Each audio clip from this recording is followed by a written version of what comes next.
They call it the vault, a transfer so secret, even the guards don't know who's inside until the last second. Every move is timed to the millisecond, every route switched mid-drive. One mistake and America's deadliest inmates could vanish into thin air. But what really happens when ADX Florence, the world's most secure prison, decides to move one of its lifers? Before we dive deep into this hidden world, make sure to subscribe and turn on notifications, because what you're about to see is a story few have ever heard. It starts with a phone call, quiet, coded, and urgent. Somewhere in the Bureau of Prisons headquarters in Washington, D.C., a classified message flashes across a restricted network. Initiate Category Omega Transfer. Only a handful of people in the entire correctional system even know what that means. It signals that one of America's most dangerous or politically sensitive prisoners is being moved, likely from a federal penitentiary to ADX Florence, the so-called Alcatraz of the Rockies. These transfers don't follow normal protocol. They don't appear in press releases or transport logs. They're invisible on public radar, but within the BOP the term vault transfer carries weight like few others. It's a silent alarm that sets into motion a chain reaction across multiple states and agencies. The pre-transfer silence. Before any vehicle moves, the process starts with 3 tiers of approval.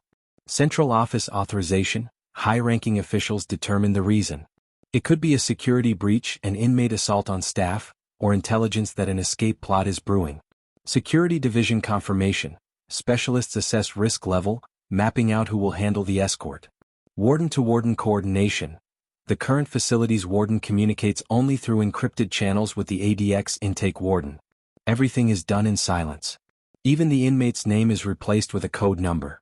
In the background, intelligence analysts scour phone calls, letters, and visitor logs to ensure the move won't trigger gang retaliation or media leaks. The less anyone knows, the safer it is. Why they're moved? ADX doesn't accept just anyone. It's the end of the line for inmates too dangerous or notorious for anywhere else.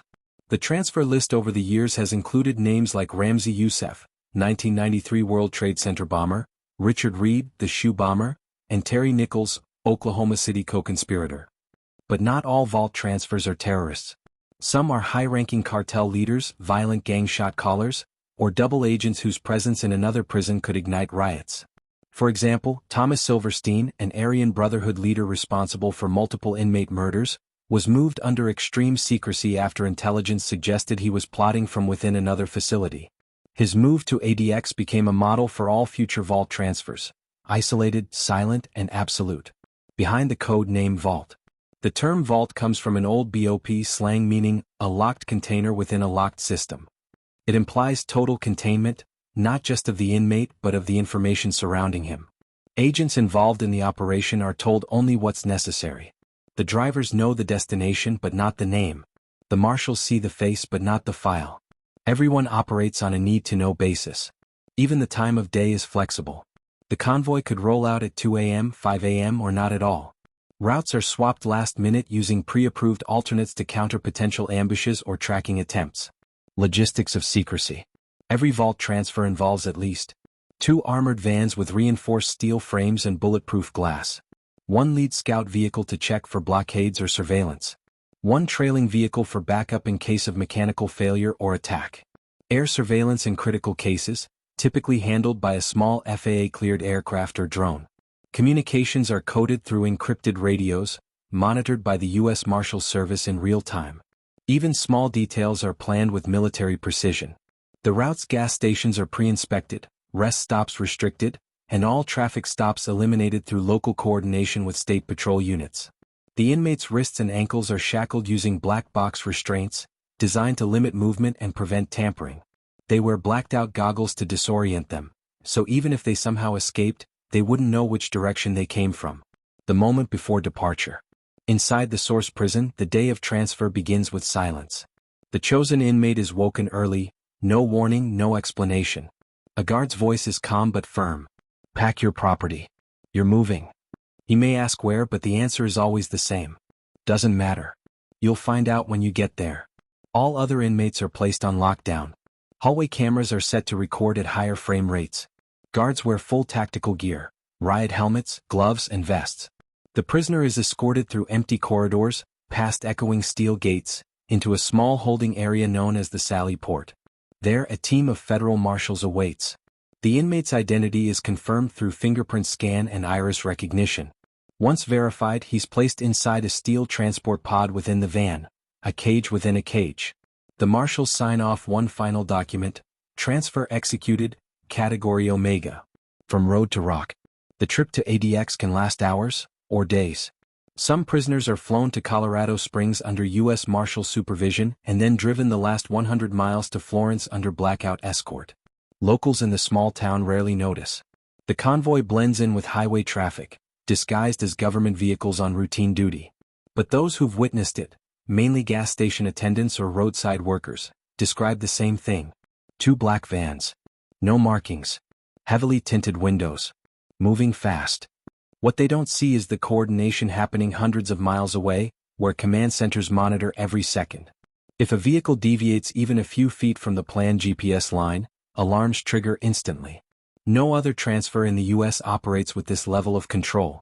And for good reason, because once they reach ADX Florence, the man inside ceases to exist to the outside world. He's no longer part of the general prison population. He's not in a state or federal network. He's inside the vault, America's final stop. The drive to ADX Florence ends where civilization itself seems to stop. The town of Florence, Colorado, sits quietly under the shadow of the Rockies, a place of churches, gas stations, and a silent economy built around America's darkest secrets. Locals call it Prison Valley because within a 20-mile radius stand 4 federal correctional facilities. But ADX Florence, the administrative maximum facility, stands apart like a fortress cut from stone. From the outside, it looks like a mirage, a low, sprawling complex surrounded by high desert and razor wire glittering under the sun. But to the men inside the transport van, it's a vision of finality. This is the end of the line. The convoys approach. Long before the convoy arrives, the facility goes into silent lockdown. All outdoor movements are suspended. Staff on every post are alerted under the code phrase. Inbound package, Tier 0. Only a few officers actually know who's coming. Everyone else just feels the change. The sudden tension in the air, the unscheduled lockdown, the way radios go quiet except for short-coded bursts. At the vehicle sally port, a massive steel gate rolls open with a hiss. Inside, a second gate waits. The vans enter between them and both gates lock tight, a secure vacuum between the outside world and the ADX interior. It's called the airlock, a space designed to make any breakout or breach physically impossible. The convoy stops. Engines hum. The marshals inside exchange quick glances. No one speaks. The prisoner can't see much through his blackout goggles, but he can feel it. The sound of reinforced doors closing, the echo of silence so complete it feels heavy. Then the back doors open.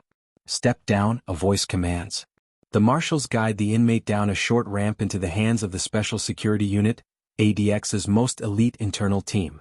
Every move is filmed from multiple angles.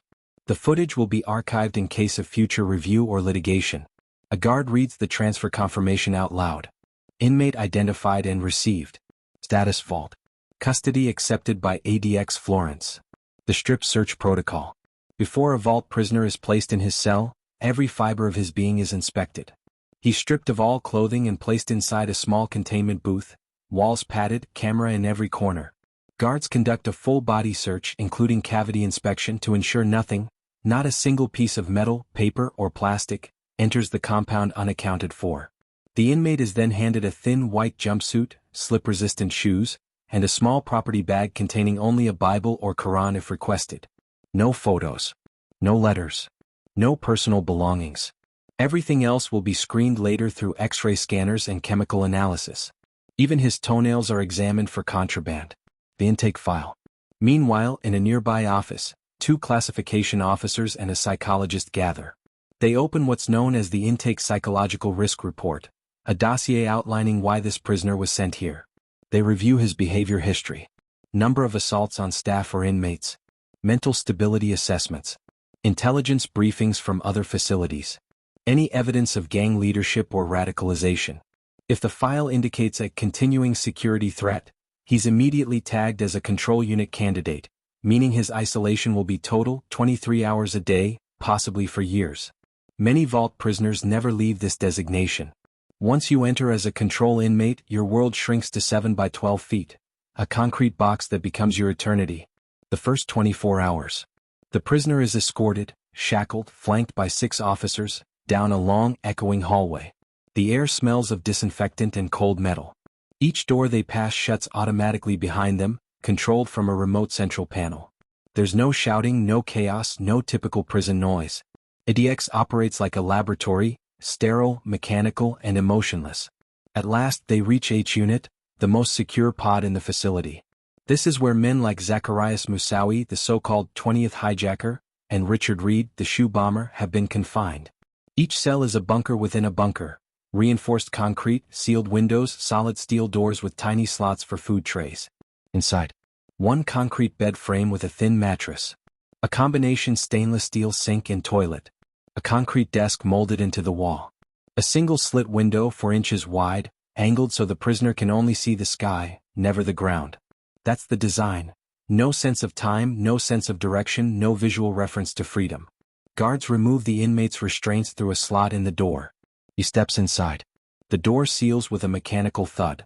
That sound, the heavy click of the lock, marks the true beginning of life inside ADX Florence. The psychological shock. Former ADX psychiatrist Dr. Craig Haney described it as the most extreme form of isolation in the Western Hemisphere. He noted that new arrivals often experience acute sensory disorientation. They lose track of time, become paranoid, or withdraw completely. Some, like Ted Kaczynski, adapt by intellectualizing their confinement, writing, reading, or memorizing details of their environment. Others spiral into silence or self-harm. A 2014 federal court filing in Bacote versus Federal Bureau of Prisons revealed dozens of cases of inmates developing psychosis within months of arrival. But the Bureau maintains that such conditions are necessary, arguing that these prisoners represent a continuous threat to others, even while confined.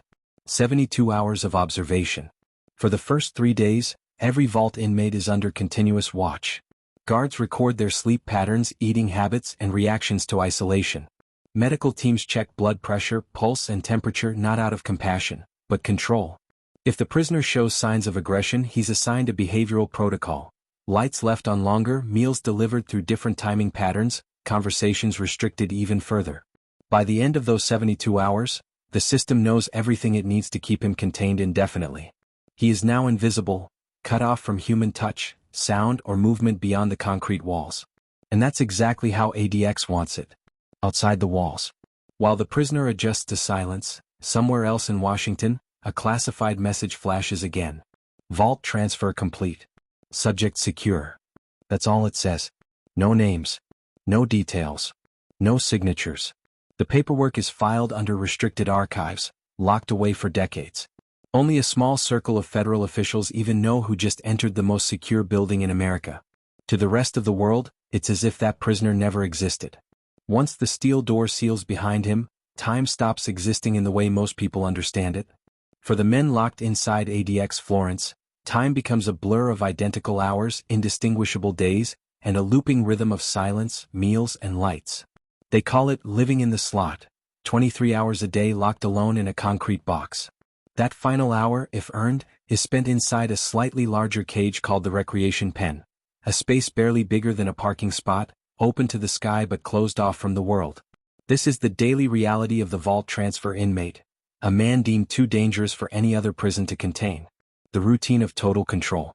Every day begins the same way, 5 a.m. sharp. The lights come on automatically. Not a bright white light, but a cold fluorescent glow that fills the cell evenly with no shadow, no warmth. At 5:15, a slot opens in the steel door. A tray slides through, breakfast, usually oatmeal, milk, maybe fruit. No conversation, no eye contact. He eats on the small concrete ledge that doubles as a desk. The tray is taken back 15 minutes later like clockwork. After breakfast, nothing happens. No cellmates. No voices. Only the humming of the ventilation system and the faint sound of boots echoing through corridors hundreds of feet away. Prisoners inside ADX often say the silence is louder than any riot. Designed for isolation. ADX's architecture is designed to destroy communication. Each cell is built at a specific angle, ensuring no inmate can see another, not even reflections. The ventilation ducts are soundproof to prevent talking through them. The toilets have restrictors that block attempts to send messages via plumbing. Even recreation is solitary. When the inmate earns his 1 hour of outside time, he's escorted, shackled, chained, surrounded by guards, to a small concrete enclosure known as the dog run. There's no grass, no open field, just a steel mesh ceiling above, a small patch of sky and concrete walls all around. Some prisoners have said they'd stare at birds flying overhead for hours, because that was the only reminder of freedom left. Meals in motion. 3 meals a day delivered through the same steel slot.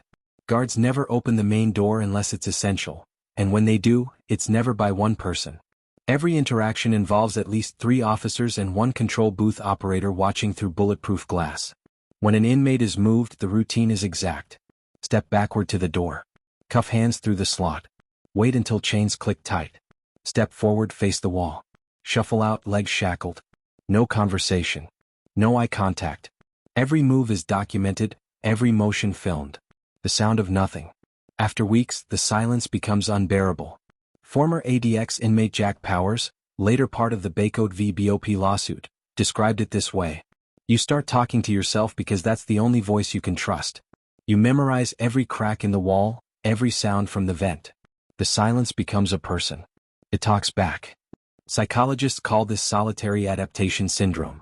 Your brain, starved for social feedback, begins to hallucinate. You hear footsteps that aren't there, whispers through the vents, or even voices calling your name. At ADX, these symptoms are common.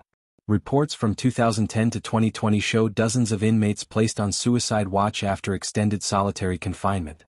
One prisoner, Robert Hood, who later became ADX's warden, said bluntly in a 2007 interview, "It's not built for humanity. It's built for control. The invisible surveillance." What few inmates realize at first is that every inch of ADX is under observation, even when no one seems to be watching. Thermal sensors detect motion in every cell. Cameras hidden behind mirrored panels record 24/7 footage. Microphones embedded in vents capture sound patterns, even whispers. Behavioral analytics software tracks patterns of movement, pacing, eating, sleeping, to flag potential instability or aggression. If an inmate begins pacing excessively or refuses food, the control room is alerted. Every deviation from normalcy triggers review by the psychological unit. ADX doesn't just confine bodies, it studies behavior. It learns patterns. And in learning them, it controls them. Books, letters, and limits. Prisoners in the vault tier can request books, but only from a pre-approved list. Each item is screened for hidden codes, radical content, or even smuggled substances. Letters are photocopied and delayed by weeks, sometimes months. Mail inspectors scan for invisible ink or micro-coded gang signals. Visits are almost non-existent. When they do occur, they happen through soundproof glass walls, using telephones monitored in real time by federal officers. No hugs. No contact. No family touch.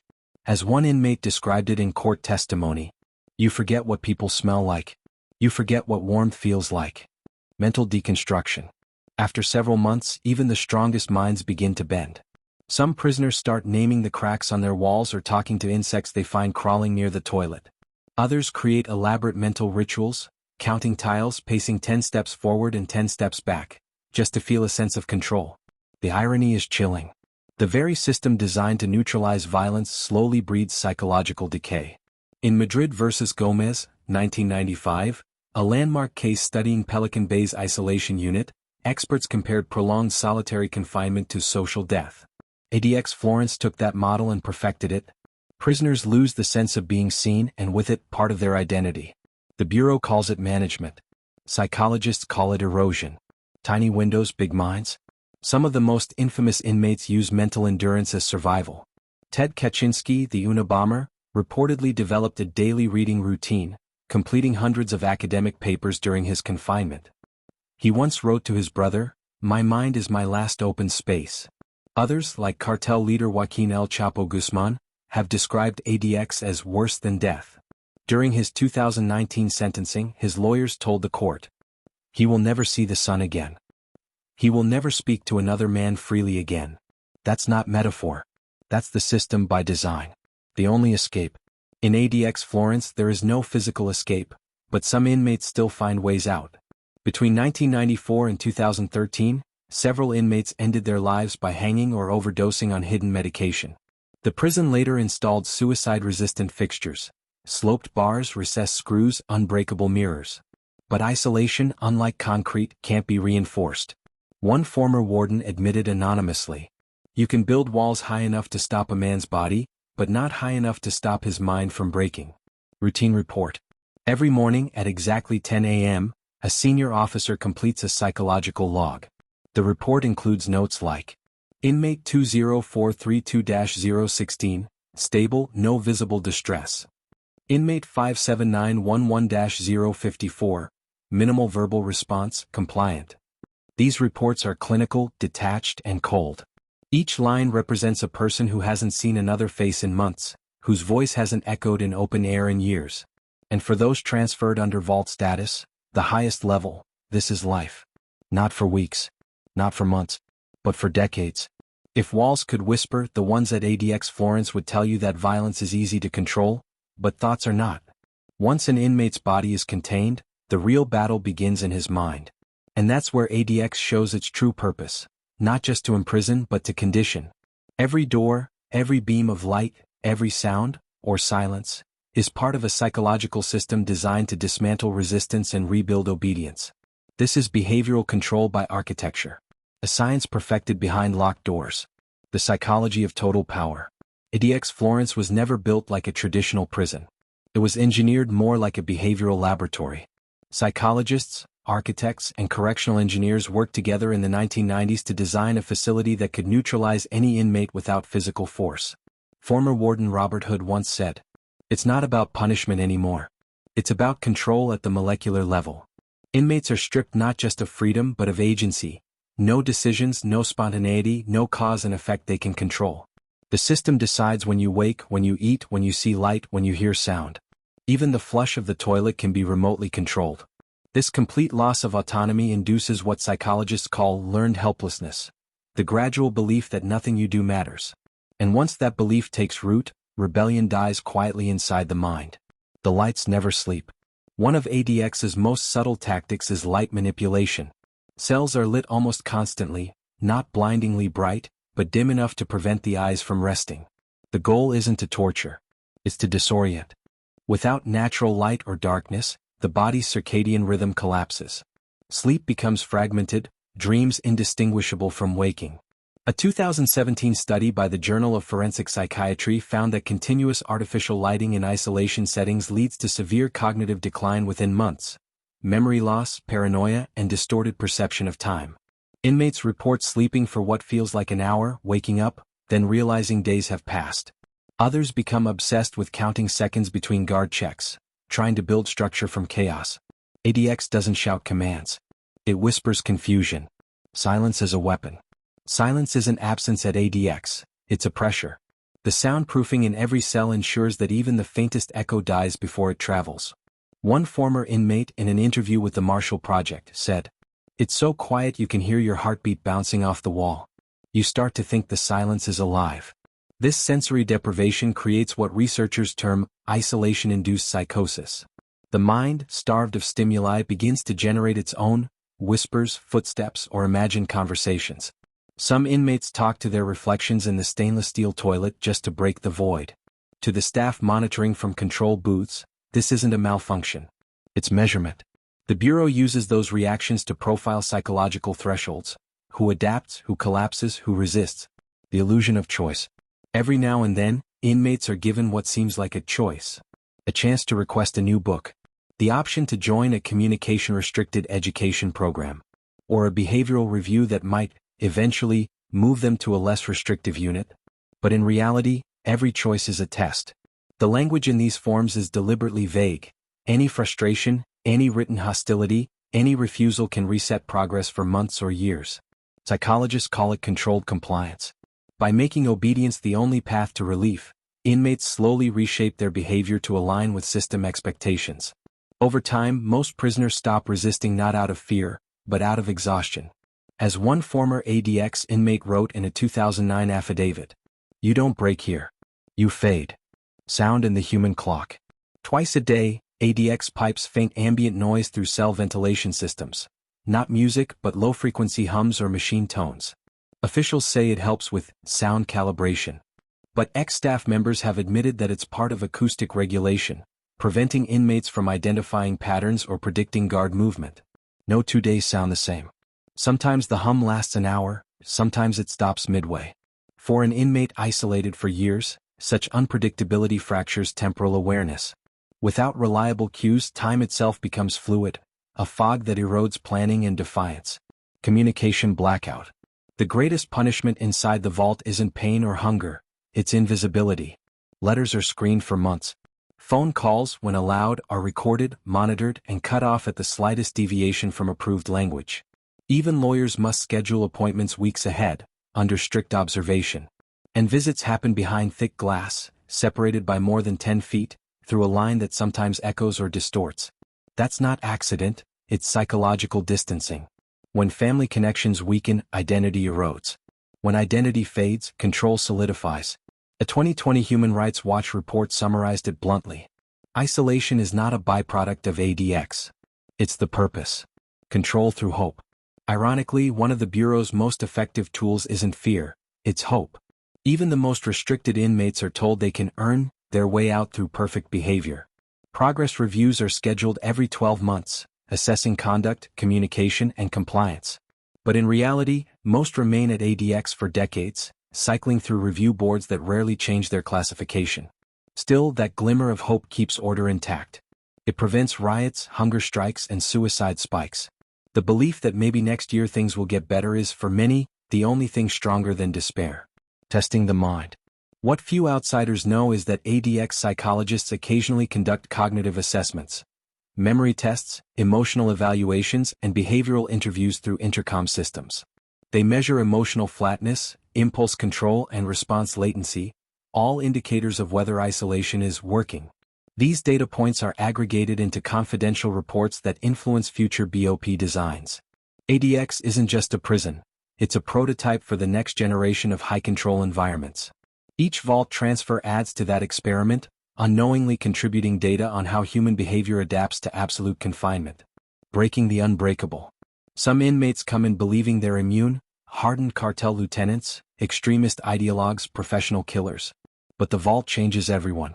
Even Ramzi Youssef, once defiant, wrote in 2002 to a journalist, "I sit in a box for years and sometimes I think I am not the same person who entered." The Unabomber, Ted Kaczynski, referred to ADX as the cage of slow death. He took his own life in 2023 after nearly 3 decades inside. By then, his mind had already faded into what psychologists call institutional quietude, a near-total mental shutdown. Others, like El Chapo, simply stopped speaking altogether. His lawyer described him as mentally vacant, like a shadow of a man. These aren't coincidences. They're the result of a system designed to outlast human resistance. The invisible experiment.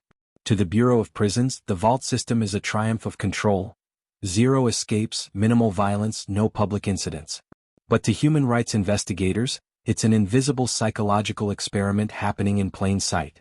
The European Court of Human Rights once described U.S. supermax isolation as inhumane beyond comprehension. Yet inside America, it remains legal, protected under the justification of national security and staff safety.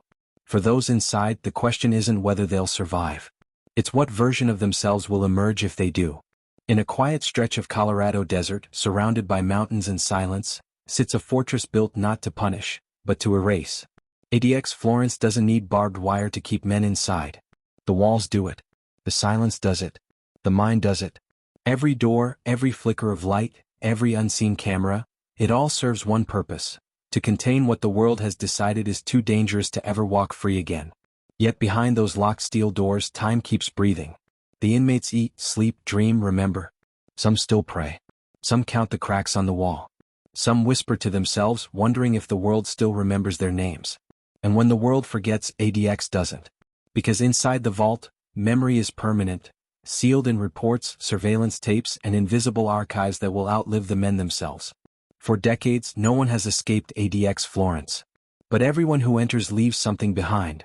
A voice, a thought, a piece of humanity that gets buried beneath the concrete silence. The vault was never designed to kill.